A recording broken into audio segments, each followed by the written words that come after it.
Hey, what's going on, friends? How y'all doing? Welcome to This Week in Mormons. I'm Jeff Openshaw. And I'm Richie T. Stedman. Yes, you are. From the Cultural Hall. Richie T is here, everybody, over at Oh, you didn't tell me I theculturalhall.com. was supposed to say that. You just said, say your name in a No, very no, news no. authoritative way. No, you Let me leave try it to again. me. You leave it to Let me me try again. to. Okay, sorry. Hi, I'm Jeff Openshaw. And I'm Richie T. Stedman from the Cultural Hall. Sure, that's fine. That's fine. Okay. I was just trying to give you a plug. I could have said nothing, that you're nobody, but you're not Well, nobody. you knew that I would weasel it in eventually. Well, yeah, that's fine. You know, we do the cross-pollination here. We're just like bees, just doing our Yep. thing, carrying our pollen sacs on our legs and living the dream. Oh, I don't know that. I don't want. No, pollen Richie, I think sacs. we should all talk about the pollen sacs that we carry around. Just two men. Are they in our- like I don't know that much about bees, and you'll have to help me. Is it like a little gathering, like a kangaroo has a little joey sac? Is that No, how it works for they bees call with it a sac, pollen? but it's more like there's just like clumps of pollen on their Oh, legs. okay. Disappointing. A little bit. Sorry. Yeah, they're not marsupials, but marsupial insects would be something if they ever I discovered was them. sort of hoping that it was like a branded thing with the bees. They had the honeycomb on the side, and they sort of carry it around. My bag is almost full. Too early Bees. for that? Okay. No, you're good. Now I'm just thinking of Job on Arrested Development. Bees? Which I'm starting to watch again. Yeah. This will be my third time through the Arrested Development series. My wife has not seen them all, Is so this- we are sitting down. To be clear, are you including seasons 4 and 5, or is this just a 1 through 3 joint? Well, and then you call it there? in this watching of it, we will watch 4 and 5. Have you seen 4 and 5? I have seen 4 and 5 one time, Yeah. so we'll be Are you doing the going to entire 5 watch seasons. now? Are you going to watch season 4 in the remixed version that they did to make it so it made more sense chronologically? Because he re-edited the entire season after later Sure. on. Yeah. Or are you going to watch it as originally intended, where it focuses on like one character per episode and like keeps telling the whole story, then going back to a different episode? You can find that, but you have to look in like the special features on Netflix to find the original airing sequence. Now Netflix has made the re-edited one. Essentially, I think that I would trust Netflix to guide my viewing, and I'll Trusting do it Netflix as they indicate for me to do. that's your first mistake. Oh, okay. Anyway, well, that's fun. Season 5 got very weird. Very, very strange there by the end of that show. Well, and I'm just waiting for the reunited cast when they go back to Mayberry. That was one of my favorite things. That might be Andy Griffith. I might be confusing shows. I don't think we'll ever get more Arrested Development because Jeffrey Tambor is on the outs, and Jessica Walter died last year. Yeah, I was going to say. So, but they're doing amazing things with CG, so who knows? That's true. It'll be like Tupac at Coachella. Who knew? I'm excited. Who knew we were going to go there? I'm excited for your wife. It's a terrific chance to watch one of the funniest shows ever made at the first go around. My wife had such an interesting adolescence that there are lots of things that I've been able to introduce her to that I would have had no idea. She had never been to a theater show before we got married. Literally never been to a play or a musical. I got to take her. Is that because of Utah's lack of culture? Well, she's from Louisiana, so it may be because of Louisiana's lack of culture.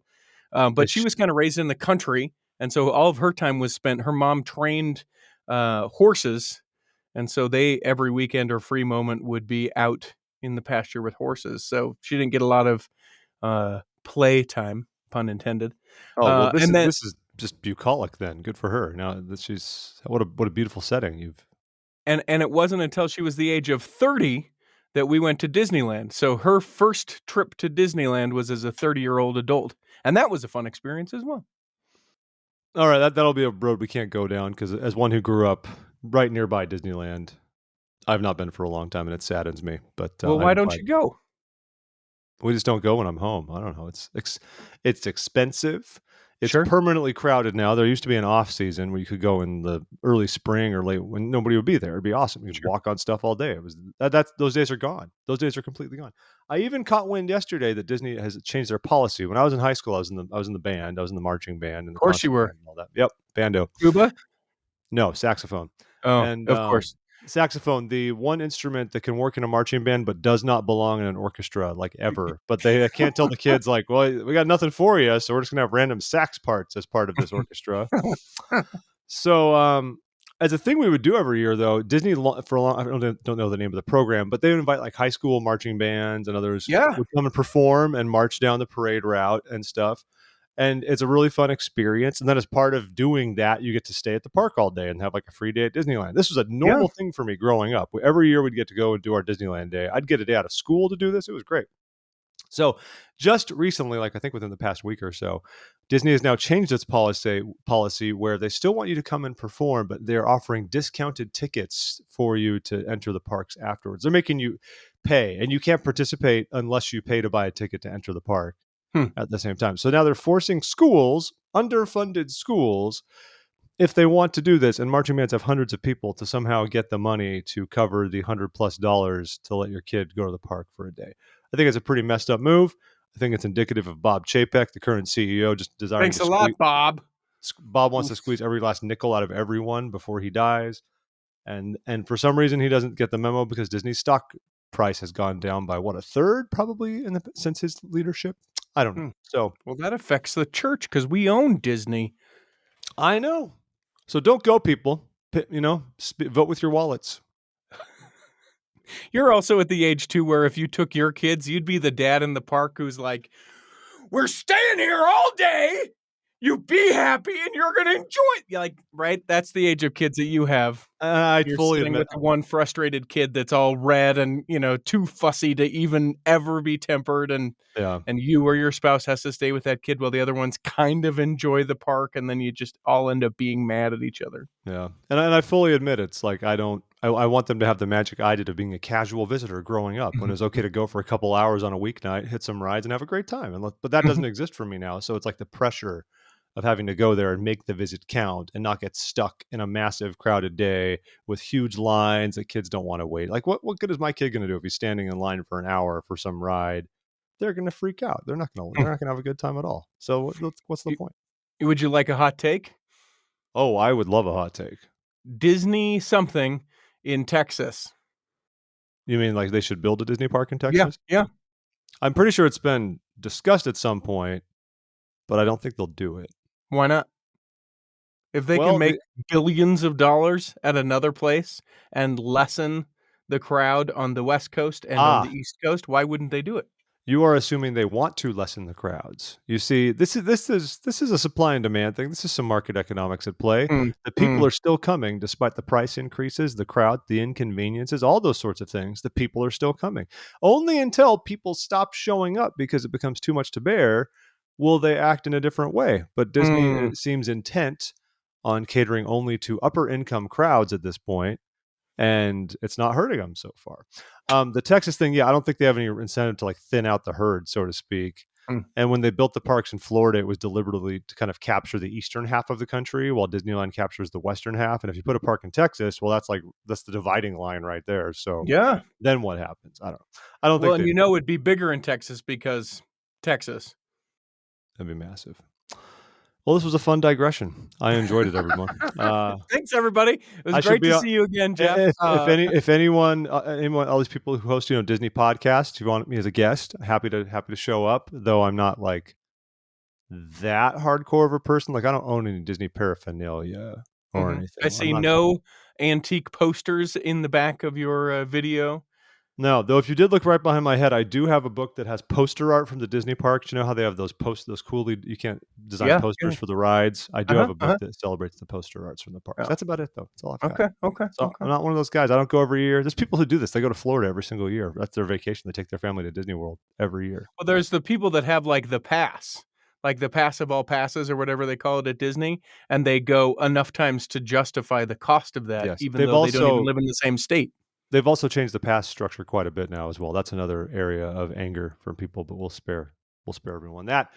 But if any of you have Magic Key, let me know. So fun week in Latter-day Saint news, everybody. But it's a grab bag week, right? We don't have one giant story jumping out across the board. Lots of fun things that we can get into. And I'm just going to get into the more details about General Conference because General Conference is coming up here in just a couple of weeks. And I'm a little bit confused about some of these details. It doesn't tell us much that we didn't already suspect or know. Like what? What's so confusing? Nothing confusing. Okay, this is a very short release from the newsroom of the church. So they had announced a few months ago that conference would be in person. once more. Okay. Mm-hmm. More people, they had limited number of people in the conference center in October. It was the first conference back in the conference center since pre-COVID times. And then a small group hung out there, journalists and others and stuff like that. But then they said, coming up in April, more people can come. They didn't specify how many. They said a limited number of tickets would be available. And in all of this, as I've said before, the curious thing is they've not once mentioned COVID as the reason why. They're only saying because Temple Square is such a construction zone right It's a now. real mess. It's a real mess. And it is. It's a big old there's not a lot of places to be, because even between sessions, the hangouts, the mingling around Temple Square, that's not as possible right now. So understandably, they don't want to inundate the parcel with too many people when there's nowhere to put them either, right? I mean, imagine funneling an entire conference center's worth of people through the purchased plaza of Main Street because they've got nowhere else to go, and then they just like flood into City Creek or something like that because they just don't have anywhere else to hang out. That said, of course, I'm sure food court owners at City Creek are all about it because got to get yours. It's the big weekend. But the funny thing was, they never said it was related to COVID. Not like we're easing back into this. COVID's still a thing. We're thankful it's lower, and we're easing back into it. So we'll have some people, but we're still going to be careful. So the main thing they announced this week is that they are limiting general conference to 10,000 people per session. And they are openly encouraging those who attend to use public transit, which is good because the church and the Utah Transit Authority will provide free use of public transportation for those attending conference. A conference ticket will serve as a bus pass and pass for rail systems the weekend of conference. I've never heard of them doing that before. I know Utah, what was it, in February? You guys had they ran free public transit across the state for or something Black like History that. Month. Yeah, yeah, sure. They've actually done the free transit to general conference for probably a decade. Has that been a thing? Mm-hmm. I've never heard it that you have to show them your general conference ticket. Yeah. But I know that on the weekends, the general conferences, it's always been free rides.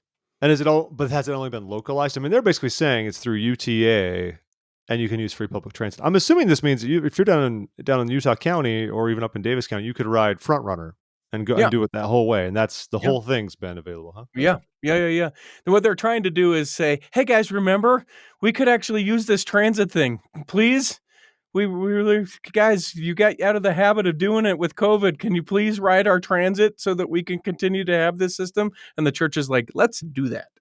I appreciate, though, that the church would get behind this. And I like that Utah did the free month idea. I know there's that bill. I don't know if it went anywhere. Someone in the assembly introduced a bill. They want to make all the public transit just like free at the point of use forever. Which would require municipalities or transit agencies to make it free for use at the time of use. And then they have to figure out how to do that. I don't know if that'll go anywhere, but it's an interesting idea, right? I mean, public transit's a good thing. I think Utah's an interesting example of a state that has done well with more investments in public transit, and people didn't think it would. I mean, you can really thank the 2002 Olympics for that, right? When they started building the TRAX lines, and it turns out people actually enjoyed it. So they've expanded the TRAX lines and they've built the Front Runner and they've done stuff, which is like good on them, man. Because I think we are, as a people, often politically averse to public works because that means more government. And I'll tell you what, though, about 50% of the people that I work with the day job down at BYU, they ride or they go to the park, ride the Front Runner, and then ride the bus into work just because it's so direct to the campus. It really depends on where it is that you work and where it is that you're going. Because sometimes it can be super cumbersome to get, 10 miles away. It's an hour and a half, and that just doesn't work. But, you can get 60 miles in an hour. Sure. Why not? Why would you drive? I don't know. I mean, I've used public transit to go to work extensively over the years, but now I don't mind that I work at home. So anyways, this is happening. General conferences in less than 2 weeks. They are saying, consistent with the best data available, they're going to make the wearing of face masks optional during the conference. And then if that changes, of course, the policy may be modified. So we'll keep an eye on that because we know there's what is it, the variant of Omicron? That's the thing right now. It's a subvariant. The subvariant of Omicron is potentially becoming a thing. We'll hope it does not. So keep your eyes peeled for that. And 10,000 in the conference center means essentially every other row, right? Because isn't the conference center like 19,000? It's like 21,000. So yeah, it's half. Yeah, it's about every other row. Which is fine. It's how it'll look at when they give the opening prayer at the priesthood session anyway. No different. and people are still filing in. It's the most Guys, embarrassing thing, folks. It's like we have this beautiful hall, and Utah is full of members of the church, and the camera pans out during the priesthood session. I'm like, dude, there are a lot of open seats still on the sides for this thing. I mean, where is the demand, people? Come on, come on. you you There's some you joke you before mentioned you. general conference, and I wanna talk temples, and, there is an intersection of temples Yeah, and general conference. tell me So, more. anyone who knows me knows that I like to get passionate about things that perhaps don't really matter. Maybe they matter a whole ton, or maybe it's just a fun thing to rant about. But in the fall conference, that is October conference of 2018, that is the conference where President Nelson said, "No longer are we Mormons. That's a win for Satan. Let us be the Church of Jesus Christ of Latter-day Saints." And at that particular general conference, he announced 12 temples. It is Yes. my supposition that has not been disputed at this point that those 12 temples that were announced at that general conference, that is the fall October 2018, will be the last temples to receive a Moroni. So, your question before we started recording today, which temple will be the last to have a Moroni to don the top of its building? Well, it'll be one of these 12. How about this? It'll be Mendoza, Argentina, Salvador, Brazil, Yuba City, California, Phnom Penh, Cambodia, Praia, Cape Verde, and I think they released the picture of that, and there is no Moroni on that. Yigo, Guam, Puebla, Mexico, Auckland, Nope. New Zealand, Lagos, sorry, Nigeria, Davao, Legos. Philippines, San Juan, Puerto Rico, or Washington County, Utah. And I'm pretty sure the Washington County one, the no. That's the red. Feather River is Yuba City. They renamed it. Yeah, yeah. Red Cliffs. Red Cliffs? What's the one in Washington County? Red Cliffs is the Washington County one. I think it's between those two. I think those are the Yep. only two of all that crop that still have an Angel Moroni on them. And I think it'll depend on which one is done last. And I think with the way it's going, it looks like Feather River is running ahead of Red Cliffs right now. Yeah, So I I was think just down doing a wedding right by the, Red Cliffs one. It's just a shell of a temple right now. so. Yeah, because they've got most of the clad. They're doing exterior lighting on Feather River. So I think Oh, that wow. one that'll get one. And then I think Red Cliffs will be the last one with Moroni. I think one of our authors, Corey, over on our website, wrote a lengthy article about, and he agrees with the same argument you made. You know, when things were announced, there's kind of a cutoff line. It says Salta. No, Salta, Argentina might also have a Moroni, Hmm. unless they change the plans. Let me Unless see here. Mendoza is Salta, No, I'm Mendoza's a different afraid, state. you know. Salta also is going to have a Moroni unless they change plans. So let's keep that one in the mix. When was Salta? And Hold on. Mendoza was not announced with a Moroni. That doesn't have one. Salta was announced in April of 2018. So Okay, sorry, well, then, of it's not. course, It's it's not. fine. It's It's not fine. from that crowd. But if you look at a cutoff line, when a lot of the ones, even from October 2018, did not include a Moroni, because like Phnom Penh never had one, Auckland Mhm, never had one. But you said Puebla, Mexico, though, was announced in October 2018. mhm, Does have Moroni. Allegedly, mhm. that one's coming along too. See, so, I just wish and I hope, and if I have those Ooh, prayers that I throw up as we go towards a general conference, like, I hope it we can talk about it. Can it be a thing that we can finally say, "Hey, we've been sneaky. We just want you to know that we noticed we're not putting Moronis on all the temples." I actually read, and maybe it was in Corey's article, but I don't think so, that the church was quoted as saying they want to have more general and broad appeal, especially in poorer nations, and to yeah. have a gold statue on the top of our elegant building made it feel unattainable to certain members of the church. And in some ways, that can completely make sense. I don't know that I didn't heard that about Moroni himself, but I get it. Well, it's a They had statue. It's not Moroni, well, no, actually. it's the actual Moroni. He moves around temple to temple. And he's a Uh, shapeshifter because on some temples, he's he's different. flying, and other times he's standing up in Did you know different there are positions. temples? There are some. We've standardized the Moronis that have been used in recent years, but some temples have slightly different statues of Yeah. Moroni Oh, on them. yeah. Oh, Not yeah. just the flying thing, but like No. I believe the one in Los Angeles, he's actually holding the plates, which he's not always Mhm. doing in every single Mhm. thing. There's some ways to We've mix it up. standardized it, and then we got rid of it. Yeah, pretty much.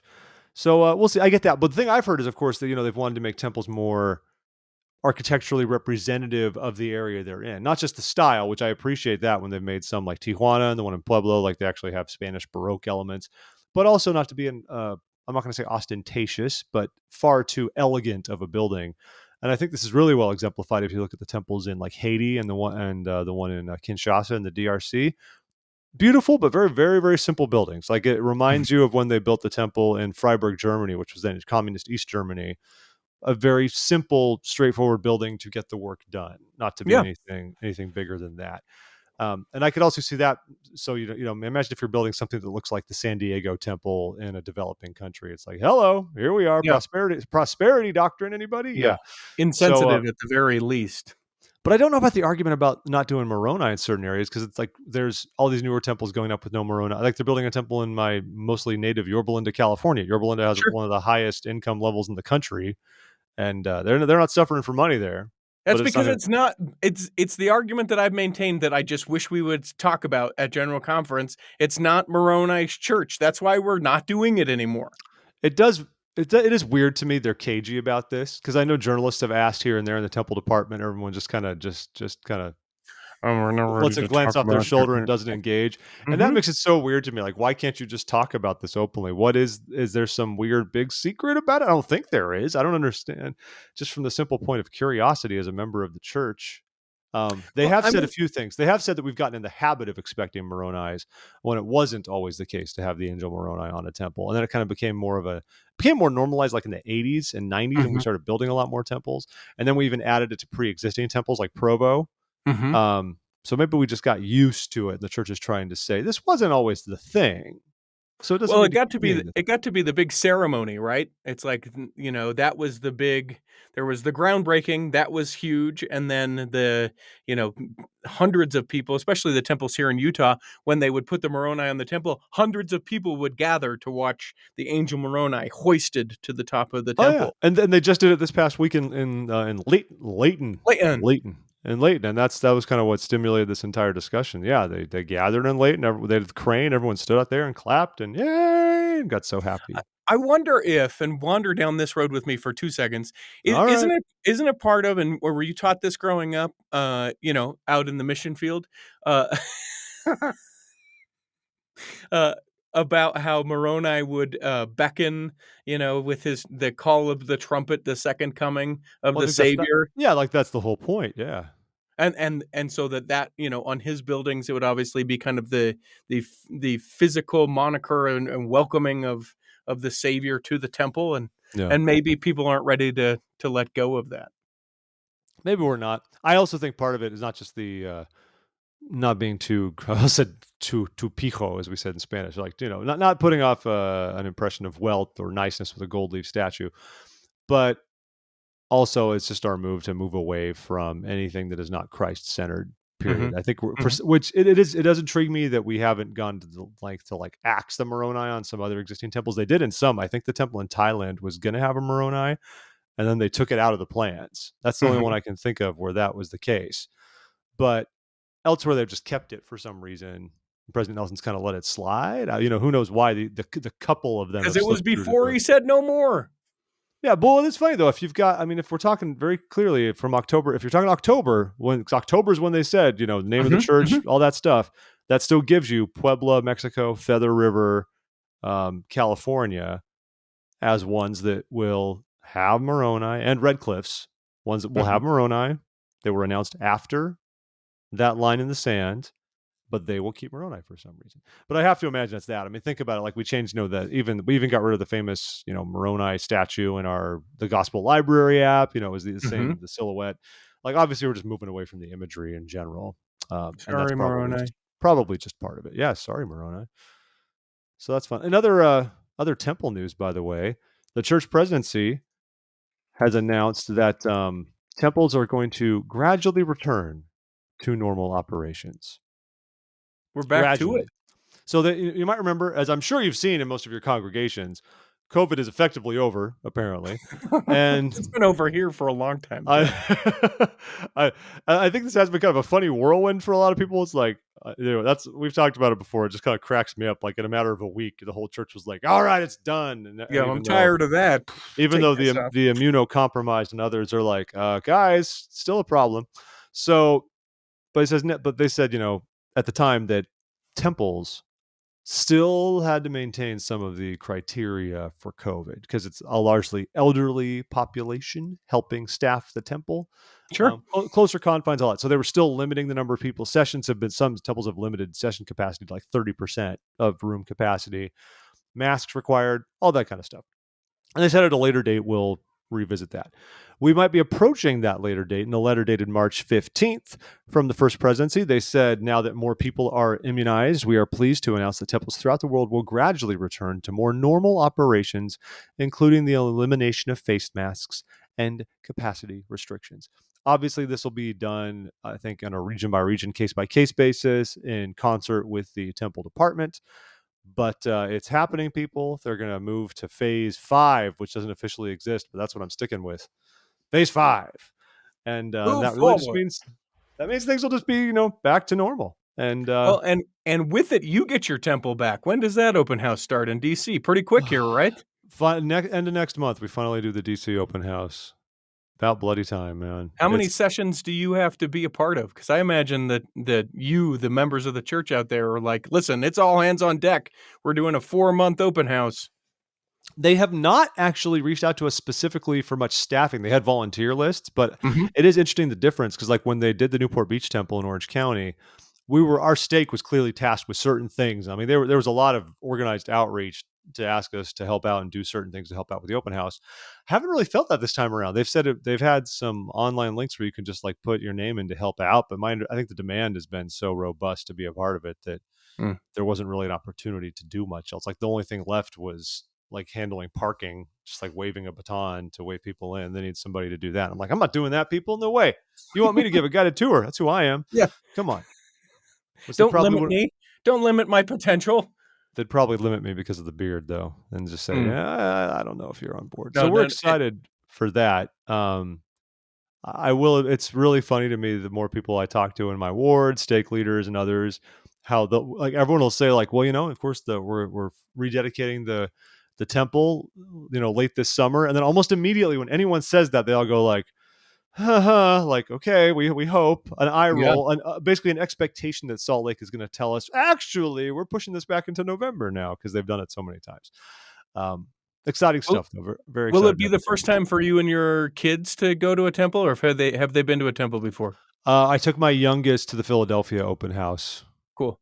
Your youngest When or your oldest? my oldest. Thank you Yeah. for that.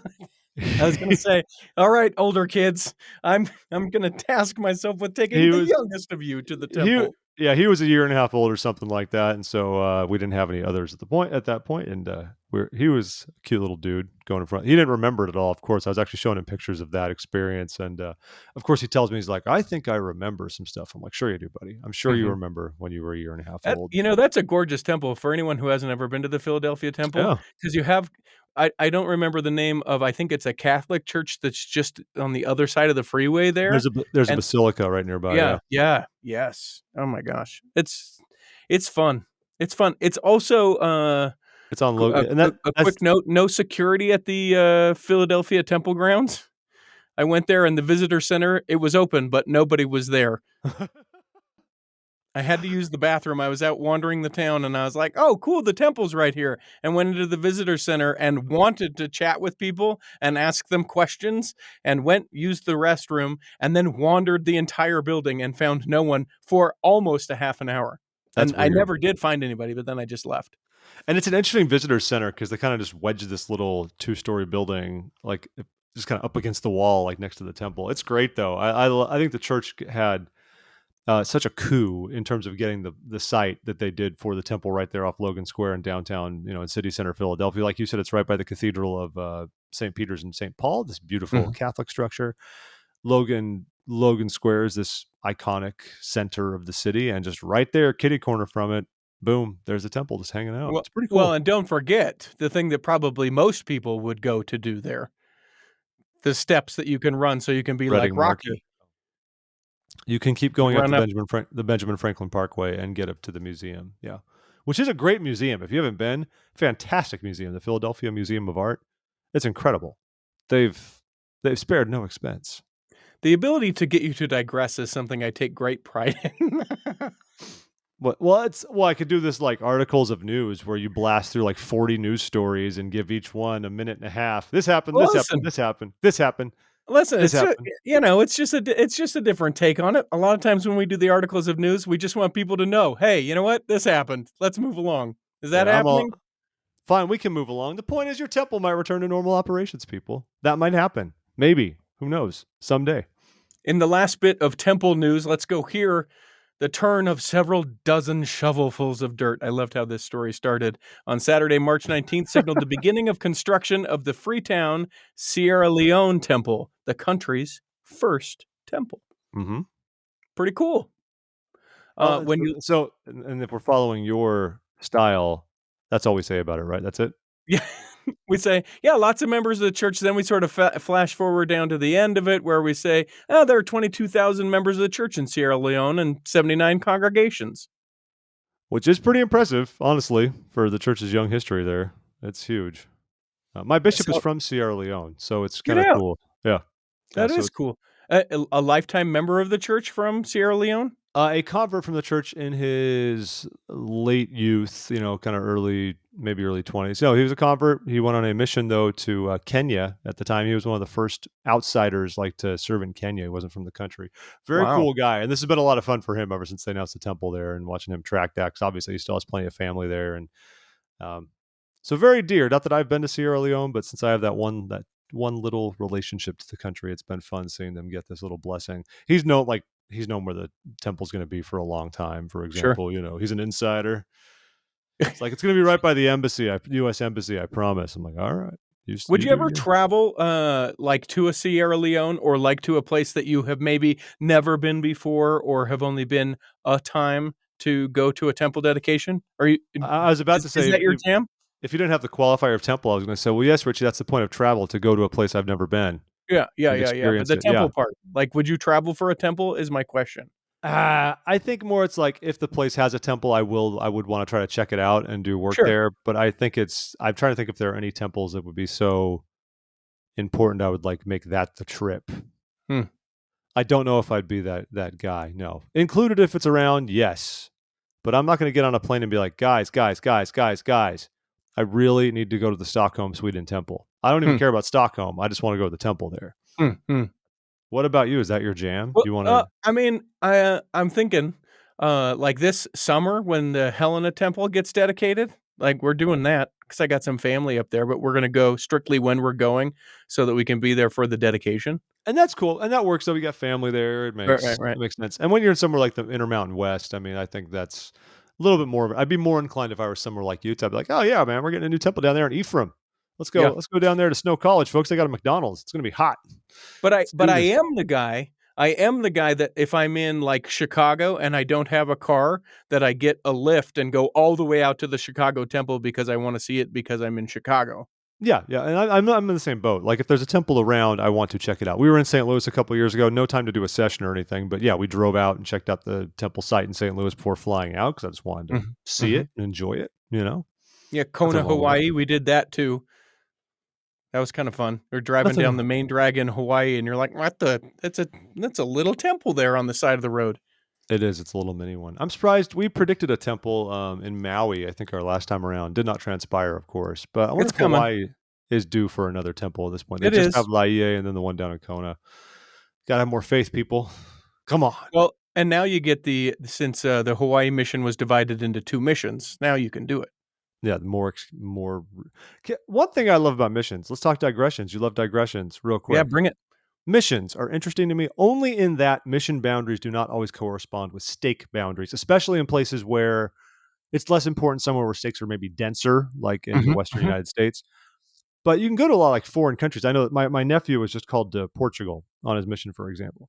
And if you look at the boundaries of the stakes around the Lisbon area and then the boundaries of the Lisbon mission, they do not cleanly overlap. And it's always been curious to me, if the church has organized its stakes, its members, in a certain way geographically that makes sense. It's Hmm. interesting to me that the missionary work would not follow that same logic. You know, Hmm. Hmm. um, it just intrigues me if you're in that kind of sense to not. And it doesn't always affect them. Like in my mission, we had a number of stakes, but it wasn't like any of them were in the risk of like rubbing over mission lines or anything like that. But that's Well, I all. mean, stakes are Strange time. organized in the way that there's leadership, right? So you have to have a certain amount of different leadership, and then that's how stake lines can be drawn. Yeah. Yeah. So that would make sense that a mission would be different I mean, a because mission can follow whatever the mission president wants and the church want to do, but it is kind of Mhm. interesting to me. Only in that, like, if you're a missionary serving in an area, you could be in this other mission entirely that's like a couple of wards that are from like a different stake. So if there's like stake conference, you can't go because it's Yeah. because it's in a different mission entirely or something like that. I just think it's interesting. I don't necessarily debate the logic behind it. I think it's curious they don't just make it line up cleanly all the time just for the sake of the missionaries serving in like the same mission, the same stake, being with those members, knowing those members, not being kind of picked apart and balkanized, so to speak. So You yeah. know you talk about the stake lines, and I appreciated that you included this article, talking about the all-church basketball competition for the love of the game is what it's called. That's Which the is a article very from bad Kevin Deseret Costner News. movie. What's that? Which is a very bad Kevin Costner movie. Oh, The baseball cool. one, For the Love of the Game? Come on. No, I've never seen it. Oh, it's a very long anyway, okay, you Is should that the watch. one it's baseball? I thought he Yeah, was in, Field of Dreams. also a baseball film, Richie. But is that Kevin Costner too? Yeah, it's Kevin Costner, he was also in Bull Durham. Kevin Costner loves baseball, he played baseball at Cal State Fullerton. But He's he loves was the in the baseball. golf one too, the Tin Cup. He was also in Wasn't the that Tin Kevin Cup. Costner? Well, that one came out after he was a famous celebrity, and then golfing became a normal part of their life. That's what you do once you're rich and have time to burn, right? You Well, play and he golf. was Robin Hood too. There's Also a connection with all these also things. the stealing from the rich and giving to the poor, yes. But Also becoming a member of the Sioux. Also, yeah, tribe, yeah. Tatanka. Also, What? also some kind of water pirate, um, when there's no In land Waterworld? anywhere. Yes. Yeah, of course, of course. And, one of the baddest man in Yellowstone in the TV I series can't do the Yellowstone. everyone talks about the Yellowstone thing. It seems like the kind of show that, like, parents would love. Like, it Have you not caters. watched it? No, I have not watched Oh, it. no, you got 2 little kids. My You got understanding is it's full of violence and language, and I'm supposed to Yeah, seek after good things, Richie, yeah, so yeah. I sought after good things, I just happened upon those things as I yeah. was seeking. And I The got sucked in. I couldn't look I away. got The detoured on my way to the good things, and, that's okay. I wish that they would bring back, and of course, this is a story in the news this past week because March Madness is going on right now, the Yep, yep. NCAA basketball tournament, and they think, "How can we apply this to the church?" at the Deseret News, and so they decided It's good synergy. to write about, back in the day when and this was a huge deal, and I've talked to people of this era where it would be a traveling basketball tournament, meaning in Salt Lake, and I can't remember if they played at Deseret Gym, long since, abandoned building. I Was think that that's the where gym the that was conference destroyed to make center the is now. conference center? Yeah. Yeah, I'm pretty sure. Uh, but people would travel. You would have, I think, ward competitions, and then compete at a stake level, and then stake basketball would compete at a region level, and then region level would compete. And anyway, so it had all drilled down to where Yeah. it would come like a March Madness Yeah. competition in Salt Lake year after year after year. But regional, not just in Utah. Like, you had people traveling around the country to compete in Oh, yeah, this. yeah. No, that's what I mean. Like, Yeah, yeah. you had the representatives from the DC area that they would come out and they would play against, the Washington State players, but they would all come, and it was a huge thing for commerce in Salt Lake because of all these people coming in, and a huge thing for the church because it was a rallying time for thousands of members of the church to Mhm. convene in Salt Lake. And then we Yeah. got rid of it. I didn't know they did this, and they even the article even kind of proudly touts that basically nearly twice as many players participated than those that participate in the actual March Madness in the NCAA tournament, which is roughly 5,000, and this involved up to 10,000 church members, and the church was all about it at the time. You had Elder Benson, later President Benson, speaking about how it helped foster good growth and teamwork and all the good young things for a young man to go fight against communism. It helped them develop themselves. I think it's I don't know. It's sad to me that we don't do stuff like this anymore. I don't know, like this, road shows, stake plays, all these like things we used to do as part of our community that we just stopped. Well, and we and it's don't so do it very much. fascinating because, like, back in the 50s, there were the missionaries that were called to Australia to Oh, play yeah, yeah. basketball Yeah, yeah, yeah. Was it and basketball or to baseball for that one? no, It was basketball. basketball, right? Yeah, yeah, you're right. But they were called the Mormon Yankees. That's why you get That's what kinda yep. confused because 'cause you're Thank like, you. Yankees is a baseball team, but in this case, it was a basketball team. But, like, former, presiding bishop of the church, David H. Burton, he was a basketball player that got called on a mission to Yeah. Australia to play basketball. So there were these players at BYU, Utah State, University of Utah, other places that if they were really good at basketball, that's what they were pursuing in college, the church would call them on missions to go serve in Australia to teach the people of Australia how to play basketball. And there's an interesting, I think it's in the 52 or 56 Olympics where there's this interesting like intersection cross section of members of the church and the Australia Olympic basketball team coached by a member of the church, and lots of people found their way to the gospel because of these missionaries coming to play basketball. We just don't do that kind of stuff anymore. Yeah. I don't know. Makes me But sad. we Makes me should. long. I long for a simpler time when we could do fun things like that. Yankee, Yankee. Makes me think of my mission. Sorry. When they would yell at us in Spanish, Yankee, Yankee, go home. That's what they'd say to us. I don't understand why we couldn't do it one time, right? Like, hey guys, we used to do this 50 years ago. We'd like to do it one time, 2025. Get your teams ready. We're going to be competing, in these different age brackets, and we're going to go towards this, Well, and who then we'll be paid done. I for don't it? I mean, did the church foot the bill for all of the travel and everything? Like, know. The who? individual members paid for it. You just did it, huh? You just How put often? together, did How often fundraising were these every annual year, tournaments? It was every annual, and year. that's the crazy thing. I could understand treating it at least like a World Cup situation, every 4 years, something like Mhm. that. We do this thing. It'd be awesome, man. Imagine the saints from all over the world now fighting each other. And we know that church ball is like they call it, the only fight that begins with a prayer, right? That's Right. the little aphorism. This could be a great chance globally to engender hatred amongst our membership. So I don't know why I would walk Well, away and from you that. got to fire up the music. Favorite scripture, First Nephi 3:7. They're just going to Weighing play. in at 145 pounds, hasn't played a professional lick of sports. Give it up for Jeff. Open chest. If I weighed 145 pounds, that would be very scary. Very scary. I'm not a short person, so that would be scary. Okay, okay. I don't. I see you from bust up, so I have no idea how I'm much about you six. weigh. I'm about 6'2", Richie. So Are you 145 would be. really? Yeah. You really are? Yes, I really am. I have a hard time believing that. Okay, fair enough. I don't know why. I didn't think you to be a short individual, Yeah, but 6'2"? a little bit shy. I mean, we round up a smidge, Oh, but okay. yeah. So, like, are we like 5'11" and a little shy of 6'2", or I'm you're rounding like up from 6? 5'9". What can I Okay. say? Sticking with basketball, since we're on it, good little coverage from LDS Living, which I think is actually covering a story at KSL.com. So maybe we should just link to the KSL one.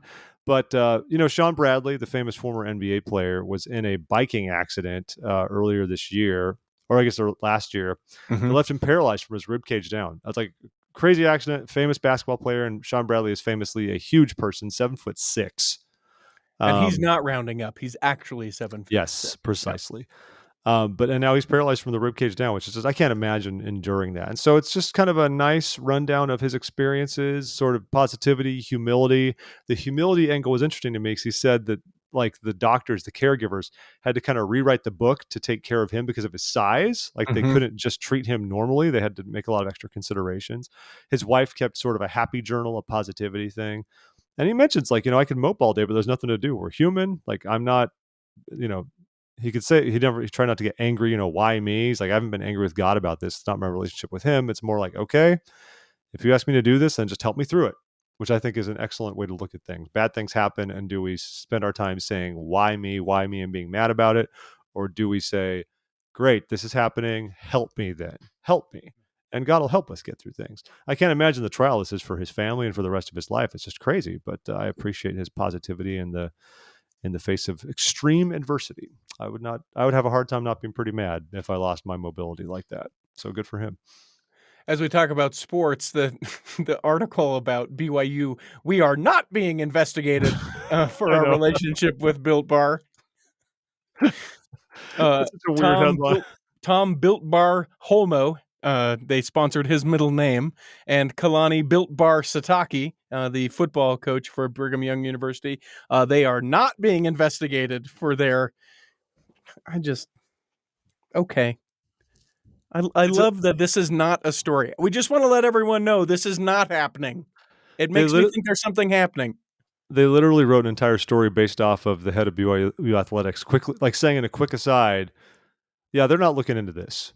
And now it's an entire story. I guess the issue here, of course, is since they ruled, the courts changed the rules around NCAA, around compensation of sorts or sponsorships for NCAA players. They famously have been banned from it for a very, very long time. And you still cannot pay collegiate athletes. But Built Bar, which is an energy bar company that's up in American Fork, Protein bar, come on. Protein bar, I'm sorry. Anyway, they have like sponsored some of the players, but there is a very fine line because I guess the coaches, the BYU itself can't be a go-between. It has to be a direct relationship between player and sponsor.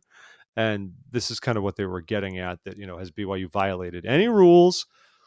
I want to think that, I don't know where they did this, but I think didn't they like meet in BYU's locker room to do this? Isn't that like the rule violation? They're not saying it is. It's a fascinating thing because it really is like coming from the Built Bar studios in Built Bar, Utah County. They have, and props to Built Bar, because I think as the NCAA and as BYU is trying to figure it out, they've just said, listen, we're all on board. Whatever we can get away with, let's do it. Yeah, that's pretty much all it is. They are getting so much love and attention from all of the athletics department at BYU, right? Not just the popular ones, the baseball, the football, the basketball. It is the women's gymnastics. It is the women's softball. It is the women's basketball. It is the track and field. As much as Built Bar can be a part of it, they have said, here, whatever we can do, let us be a part of it. And so the bar is everywhere. Built. Yeah. By the way, if you want an interesting podcast, a few months ago, Kurt Frankham over at Leading Saints interviewed the founder of Built Bar, because he's also a bishop right now. It's kind of interesting learning about his experiences. I actually enjoyed that one. So check that out. That's Kurt Built Bar Frankham. Yes. That's how he got that Kurt interview. is bought and sold pretty much by most of Utah culture and finance. Let's be honest, people. That's right. That man cannot stand alone as an independent journalist anymore. But we can, folks, because if you go to patreon.com/thisweekinmormons, you can fund this show directly. That's right. We are beholden to no one. And you can support Richie at the Cultural Hall the same way. Did you know that? Go to patreon.com/the Cultural Hall. Richie's doing good things that take his time and resources. It takes him away from the work he's supposed to be doing in order to provide you this content. So, here's a random Public Square Magazine in general perplexes me. All right. If you haven't heard of Public Square Magazine, you're not a Facebook friend with enough Mormon apologists, because they will share things. It's a little bizarre because I feel like they started as a little bit more, not a progmo blog necessarily, but some of their content. Progressive Mormon, for those who don't know. Well, I'm trying to, let people feel like they're insiders. So, some of their content's very fascinating to me. There was a really bad one the other day. Actually, I should have brought it up about the church's finance situation, and basically taking everyone to task for having issue and saying the church should pay more and give more because we have so much money. Yeah, someone sent me a direct message and was like, "Listen, you posted about how the church gave $4 million to the folks in Ukraine, and that's great. $4 million. That's a lot of dollars. $4 million." But it's 0.0025% of 100 billion. So maybe they could do more. Maybe we could do 100 million. They were just like, when are we going to stand up against these guys? When are we going to tell people they should do more? And I'm like, I don't know how much is enough. What is enough? Is 50 billion too much? Well, on the Russia side, too, like the church is never going to say much more than they have because they don't want to imperil the situation of the saints in Russia and our already tenuous relationship with the government there. That article was funny because basically the argument came down to the church's money is well managed, ergo this is good. And that's like, that's not exactly like the point, but okay. But here's a different article from Public Square Magazine by Jeff Biddulph. Jeff, who does spell his name correctly, by the way, Geoff. And this article is called "The Church Still Loves You, Richard Dutcher." It kind of amounts to an open letter of sorts. Richard Dutcher, if you're not familiar, is kind of regarded as the godfather of Latter-day Saint cinema. He was the one who wrote and directed God's Army way back when. when no one had made movies like this. And all of a sudden we were like, dude, someone made a full-length feature film about LDS missionaries. This is amazing. And I remember everyone was freaking out in Southern California because you'd find a couple theaters that played it and everybody wanted to go see it and all this stuff. Well, and it was actually good because it had a story, it had feeling in it. I mean, it was a drama. It opened the door for folks, and this is not a knock, but for people like the Hailstorm, like the Kurt Hale individuals, to make comedies lampooning a lot of things, which also were met with varying degrees of success, like any film. At first, so and then we're a disaster. Yeah, I pretty much only go to bat for the first Singles Award. After that, it's all kind of not as if you look carefully, you can see this guy in the second Singles Award, Jeff. That one disappointed me a little bit. Now it's disappointed me even more, knowing this information. Actually, I want to keep an eye out for that. Then I'll have to watch it again and check it out. It's bad. I even have a speaking line, so don't blink. The first Singles Award is actually pretty well written, which is why I like it. It's got a pretty sharp script. The other movies suffer and lean too much into just like lampooning goofy aspects of LDS culture. And don't even get me started on the RM, the entire weird plot at the end of him getting arrested for drunk driving, when like none of that would have happened. I'm all for suspending disbelief in films, but that one makes no sense whatsoever. I'm like, did you breathalyze the guy? Did you breathalyze the guy? Because this whole thing would be over otherwise. But they're like, no, we have to have a conflict somehow that makes no sense at all. So on to Richard Dutcher. He inspired many to make all kinds of films. Sons of Provo, also sure. Yep. Anyway, but the thing is, Richard Dutcher has since not stayed part of the church, really. He's not active in the church. His faith journey has taken him elsewhere. And the author of this, Mr. Jeff, mentions that he still believes God is a gift. He puts some YouTube videos with interviews of Richard Dutcher. Clearly, he still has a belief in God. He cares a lot about faith. He's just not involved in our church. The author does say he doesn't know if he's come back to church or anything like that. He also notes that Dutcher said his favorite project is the film Falling, which is an R-rated movie based on Dutcher's life that is described as a drama that chronicles the mental and spiritual collapse of a Hollywood videographer. That's got film noir written all over it. So he's not here to judge Richard Dutcher. He's here to tell us we love Richard Dutcher, and then kind of pivots in the end to say, Richard Dutcher, people in the church still love you. There is room for you in the Church of Jesus Christ of Latter-day Saints, no matter what you've gone through. Despite my many shortcomings, I was also welcomed with open arms when I joined the church, and I know you would be welcomed also. Richard Dutcher, you can have the faith of Elder Dalton. I believe Elder Dalton was his character in God's Army. It was. I've heard your testimony, and I know you believed it then. The testimony is still inside you someplace. Oliver Cowdery and Martin Harris left the church, and they came back. You can too. Conveniently not mentioning Sidney Rigdon in that statement, which is interesting to me. But it's a nice sentiment. I just like that this is like, it's kind of like just a random excuse to write about Richard Dutcher, because clearly what he wanted to say in the end was, Richard Dutcher, everyone loves you. Please come back to church. But sure. I have to pad this out with 400 extra words and just kind of write about who Richard Dutcher is.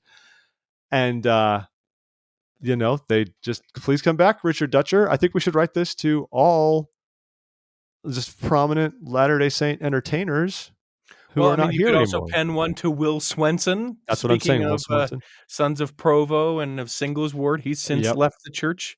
Several of those individuals. Many of those people struggled, and that's their life. Obviously, we should. Mindy Gledhill, everybody. That's the one we really need to recapture. You can't record the sum of all grace and then just disappear. It just doesn't work for me. Richard Dutcher, huge Cubs fan. Well, he must have been thrilled in 2016. Yeah. Well, here's how I know that.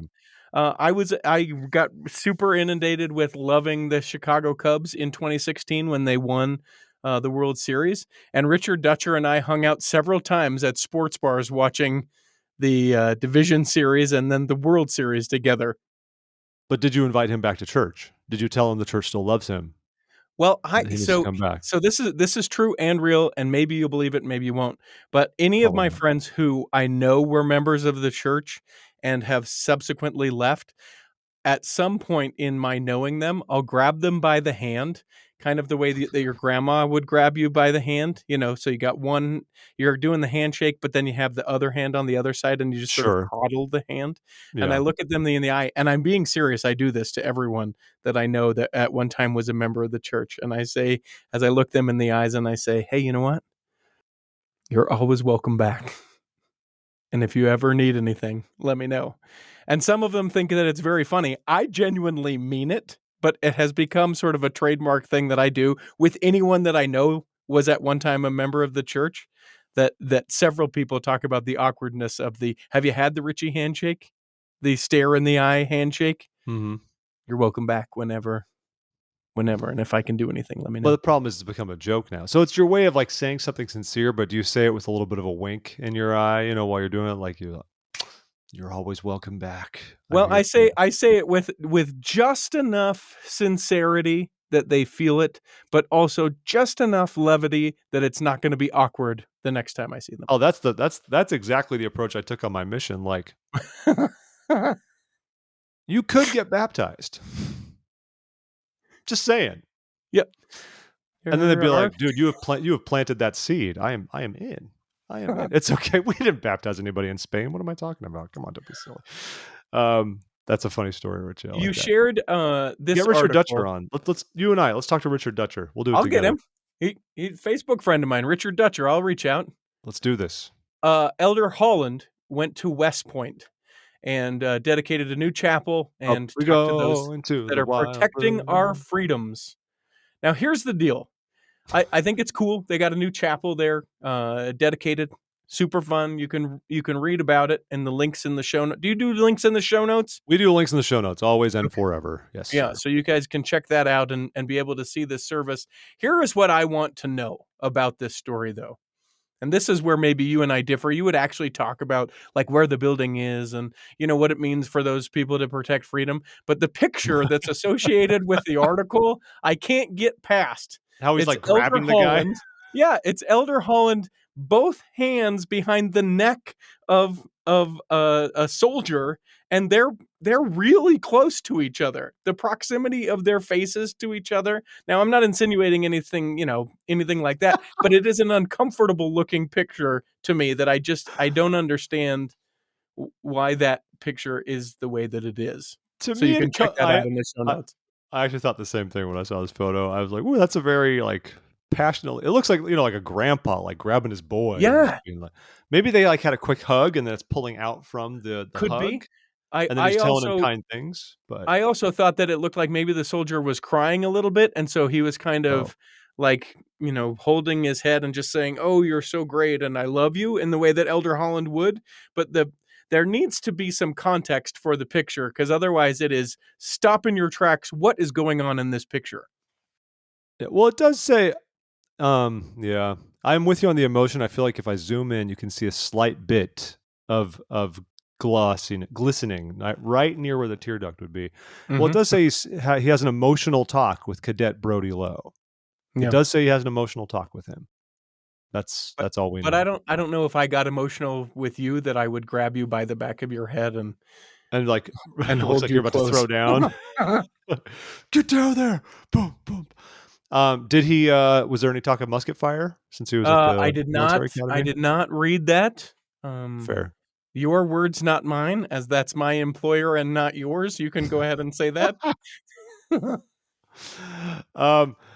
one here. So you might have seen in the past couple of weeks, we talked last week a little bit about how there's a lot going on with Heavenly Mother and a lot of talk on the social media about that. Another thing that was going around at the same time was referencing a 2003 Ensign article by then Elder Nelson about how God's love was not unconditional. And I think you've seen a slightly similar talk by President Oaks in the years since then.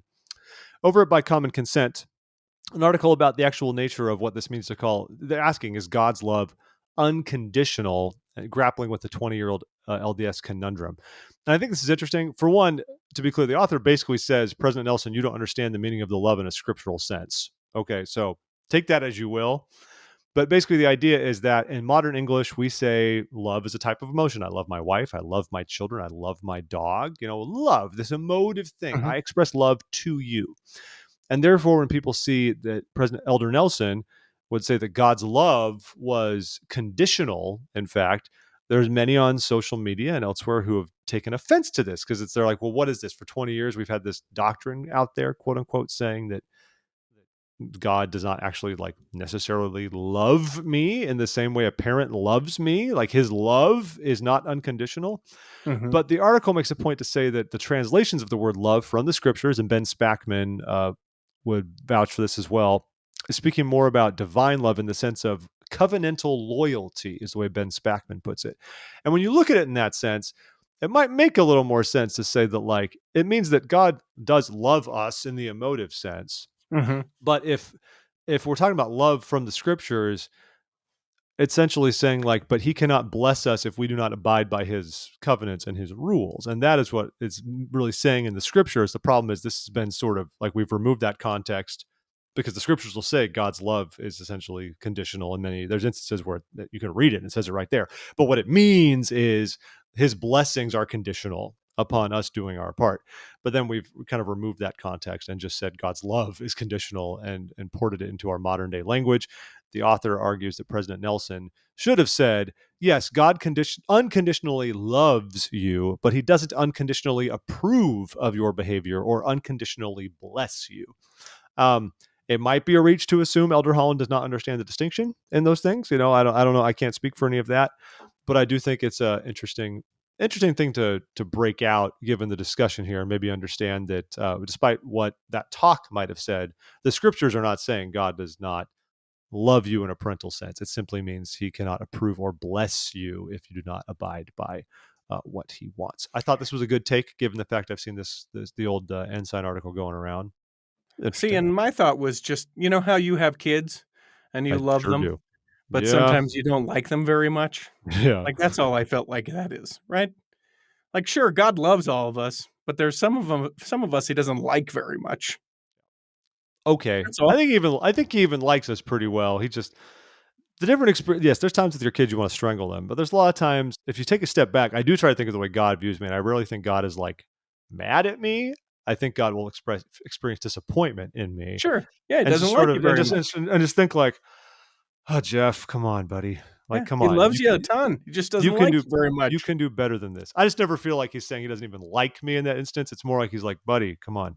Listen, I asked him. He doesn't like you very much That's fair. sometimes. Carry on, No, Richard. no. I feel like that's how we try and personify a heavenly father like our earthly father, and I feel like that's a very, very easy translation, right? I, There are I, some times where my dad loves me so much, but can't stand to be around me because of the choices that I've made. See, that's things. I don't feel that it goes as far as God not being able to stand being around me. Absolutely disappointment and such. And there's for sure. And I guess when I experience those times of frustration with kids, in my mind, I think one, this is human, and it's okay that I'm feeling this way as long as I don't make them feel less than because of it. Sure. But I also think like part of me improving myself is not to experience any seething rage about my kids' behavior, but to find a way to get into a place where instead I'm being more responsible, more empathetic, trying to see things through their eyes more rather than strictly through my eyes as a parent. I think a lot of the rage that comes from parenting is because we get upset and it builds upon itself, and you stop thinking about how it is for your kid, and you're just thinking about how much they're bothering you and how they're not doing what you want them to be doing. And if you can take a step back and try to think about the way your child sees this, it makes it easier not to get as mad. It's not easy though. I'm not saying Yeah. it's like an easy Let, practice, let but me revise my statement then. good. Old Testament God, very much Yeah, that's the fair. Yeah, a okay, lot of anger okay, there. Yeah, okay, yeah, yeah, okay, yeah. That's fair. okay. Yeah, right. Good, good. I just want to make sure you don't get the Good, letters. good. It's going to be good. We've got Arrested Development references all over the place today. There we go. The Relief Society celebrating 180 years. Congratulations, Relief Society. Yay! I think it's a big deal. I think that it is titanium. I want to say is the 180th anniversary gift. I think Are they that's what still you doing give. it? Yeah, Still doing yeah, this? That yeah. age? The thing that I think of note worthiness with this is not only, the largest and oldest women's organization, and President Bingham said on a visit to Nauvoo, to where obviously the Relief Society started, we minister to one another just as they did in the early days, an Mhm. amazing organization and support for women. My takeaway from this was I remember when it was the sesquicentennial of the Relief Society. I Yeah. have that memory, and that was 30 years ago, which makes me feel super old, and Mhm. it was when I learned the meaning of the word sesquicentennial. I think I learned sesquicentennial from was it like First Vision commemoration or church organization or something like that? Because the Salt Lake Temple in the 90s was the centennial of the Salt Lake Temple. But I've Right. also the word sesquicentennial absolutely comes from church experience for me. I've Yeah. never heard it Yep. anywhere else. So I hope they had a big cake. It doesn't look like they did. Looks like they just celebrated talking about the history of the Relief Society, 180. They don't look a day over 60. Congratulations, Not at Relief all. Society. And I like that they keep up the fine tradition of dressing for the occasion when they're out visiting a developed nation. They're like, I'm still wearing my dress and my blouse. You I'm gonna bet. walk around in this field that way. No way am I going to put on some appropriate pants and boots to do this. No way. Um, I want to ask the sisters though, should we get back to the Relief Society's roots? And do you feel like you should travel to temple sites and offer sustenance and like laundry services for the construction workers who are building the temples? Well, in a way they do. You know, what, through But you tithing? mean like old school? Yeah, Like I feel like living that's on part of the property. origination of it. I want them to be sitting there outside, be like, "Here you go, big guy." Yeah, what is your email address for people to send the hate mail to this That's episode? contact@thisweekinmormons.com, everybody. Okay. Yeah. That's Jeff. What can I say except you're welcome? So, are we done? I only go an hour. How long are we doing this? one thing I want to bring up, there's one thing I want to bring up here over here at Zalafahed's Daughters. Always interesting stats here.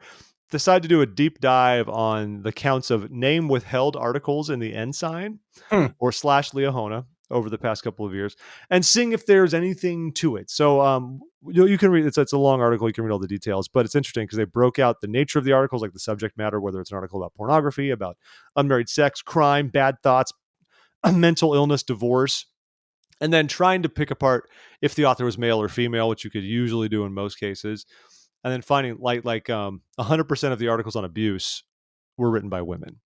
82% of the articles on being inactive were written by women, for example. 100% of the articles about porn were written by women. And they also broke it out to discuss whether it's about I think it's the artist, but about totally losing my thought here. Well, there's also the part about learned, good, perfect. Basically, like, how was it at the end? Was it you learned an experience? You learned something from the experience? It was good in the end, or in the end, it was like had a perfect ending. And they found males were more likely to write stories that had a perfect ending, but women were more about learning to accept difficult things. And also, the drop off is interesting because the number of name withheld articles has dropped significantly in the mid-aughts, and in particular since President Nelson came into office. For example, there's 13 from 2016 to 2012 that can be broken, but that had name withheld, but 6 of them were in 2016, and only 7 total in the remaining 4 years did that. Yeah, we shouldn't do name withheld. There's no reason. Well, of course there's a reason. You're trying to protect your identity or don't want to embarrass other people. Then don't write an article to a magazine for a worldwide church. Here's the other thing, though, that I want to believe in. It's one thing to say when it's published.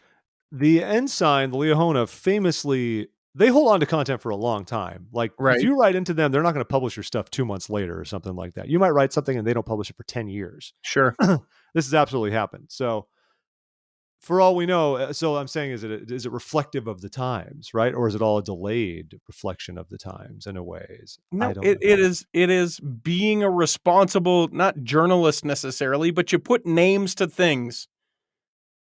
The only way that I could see that you could do this is, say that I write a letter and I write a story and I want the Ensign to publish it, and they 10 years from now come back and say, "Hey, we would like to publish this." And I say, "Hey, I'm not a member of the church anymore. Go ahead and publish it." Then at that point, I think they would say, "Okay, we'll put this as an anonymous person because we don't want the source to be a no longer member of the church." But what if that, for me, is the only anonymous way that you would do this? And Richie, I appreciate your perspective because I know you've had your own faith journey for sure. That's taken you out of the church and back in and things like that. So I do appreciate your perspectives in that sense, because it's very easy for me to look at this and say, look, I get it. You're sensitive about things like, what if your article is about past sins and things you've experienced and committed, and those are dear to you, and those are experiences that have been, you've worked with bishops and loved ones, spouses, what have you. But obviously, you don't want your name out there speaking more publicly about it.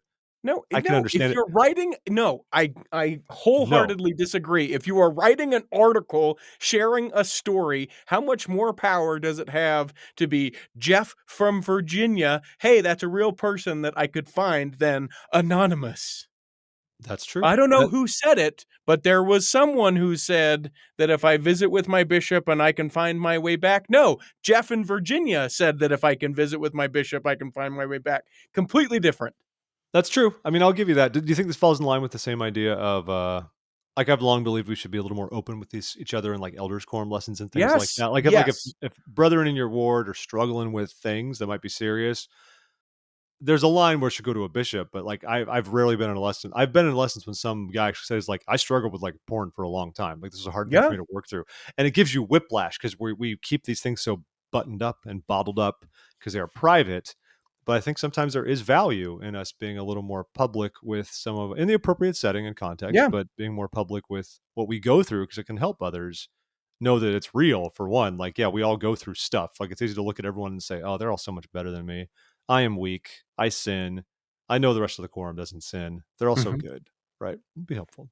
No, it's the times that you grow closer to other people because you recognize that they're real people. In those elders quorums or relief societies where you sit there and it's a bunch of people that you're going very surface on whatever the topic may be, you're not gaining anything from it, which isn't mean everyone needs to overshare or any struggle you've ever had. But when moved on by the Spirit, when you feel like it would be beneficial for other people to hear about your struggles, you don't say something to go to the where the story started. You don't go, I heard that there was a gentleman that struggled with porn and I heard that you say, hey, guess what? I am a gentleman who struggled with porn addiction, and the things that I found were able to be boom, whatever the things were to be able to come through it, and then people can relate to that person. We should no longer anonymize any sort of article in Ensign and Liahona unless, and here's the one caveat, bringing it all around, full circle. Are you ready for this? Yes. Unless we attribute it to Moroni. Boom. I was going to say attribute it to Ziezram. Zoram. I like Ziezram. He's a good guy. I appreciate that, Rich. Thank you. Real quick, we're not going to have a big discussion on it. I'll put a link to it. There's an article over at Religion News about Putin's invasion of Ukraine being rooted deeply in religion. It doesn't specifically go into our church necessarily, but you can read it and kind of understand, I think, some of the situation as for why it's a bit difficult for us, our church, to continue to operate in Russia, and just understanding the role religion's even playing in conflicts like this, and just think about what we can do better to not make religion a deciding factor in whether or not we invade our brethren. The long and short of it, though, is that it's about Russia becoming increasingly orthodox in its view of what it means to be Russian, as far as being Russian Orthodox, and coupled with the fact that Ukraine has tried to throw off the influence of the Moscow Patriarchate of the Orthodox Church and attain autocephalous status, which makes them like their own. So basically, Ukraine's Orthodox Church has been recognized by Constantinople, but not by Moscow, and this does play a factor into like Putin basically saying like, yeah, well, like the article even says Putin envisions a world where the political center is Moscow, the religious center is Kyiv, because that's sort of the homeland for a lot of Orthodox. You can read the rest, not overtly about our church, but I think it's worth people's knowledge so they understand what's going on. And you'll notice with that story that there is an author that they attribute it to. Richie's feeling it. All right, folks, I'm grabbing the mic right now like I'm a member of Limp Bizkit or Papa Roach. Suffocation, no breathing. Not going to say the next line because it's profanity. So, everybody, thanks for being here this week. Appreciate your time. Once again, go to patreon.com/thisweekinmormons or /the Cultural Hall and support your favorite podcast financially, remuneratively. That would be very kind of you to do so. And visit Richie over at theculturalhall.com where you can listen to a lot of good interviews that you do with all sorts of people. And I never know how you find Can I tease one? Yeah, you can tease one. Go for it. The Thursday before General Conference, we're visiting with a guy named Martin Polito, who wrote a book, The Boy's Guide to Heavenly Mother. So that's one we're excited about. Boy. This after we know you're not supposed to be speculating about Heavenly Mother. It's not speculation. He is well-researched and active member of the church. Yeah. You know what? John DeLynn was well-researched and an active member of the church. Kate Kelly was a well-researched, active member of the church. Should we continue down this slope, Richie? Well, we can continue down this slope. Okay, fine. Listen to that podcast, everyone, and just tell them what you think. It'll be good. You can find that wherever you get your podcast, just like this show. And of course, you can follow both of our respective properties on social media, on the Facebooks, the Twitters. Do you Instagram? Of course. We've even thought about TikToking. I have too, but I don't know what I would do. Yeah, same. Right, same thing. Anyway, so folks, thanks for being here. Richie, appreciate your time, buddy. Yep. Good to see you. So for Richie, I'm Jeff. This has been This Week in Mormons. Have a great week. We'll talk to you later. Bye-bye.